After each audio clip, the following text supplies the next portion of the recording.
Maradona বলেছিলেন, আমার জায়গা যে নিতে পারবে সে আর্জেন্টিনার সেরা খেলোয়াড় হতে পারবে।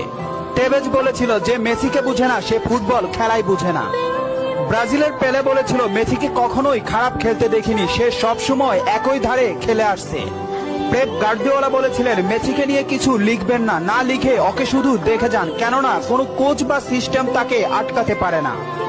রাইকেট বলেছিলেন, মেসির গোল এক একটা শিল্পকলা, আবার বলেছিলেন মেসি মানে ফুটবলের ইতিহাস।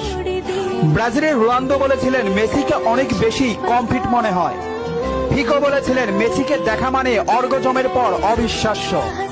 জাভি বলেছিলেন, মেসি অন্যদের থেকে কতটা এগিয়ে এটা যারা বুঝে না তারা অন্ধ। ইনিয়েস্তা বলেছিলেন, মেসি যা পারে অন্যরা তা পারে না, বার্সেলোনা আর কখনোই আরেকটা মেসি পাবে না।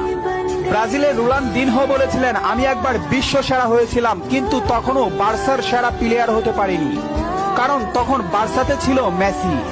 অরিপ বলেছিলেন, মেসিকে দেখলে সব সময় সতর্ক থাকতে হয়। ইব্রাহিম মুভিজ বলেছিলেন, মেসির বাঁ পায়ে যথেষ্ট, ডান পায়ের কোনো প্রয়োজনই নেই।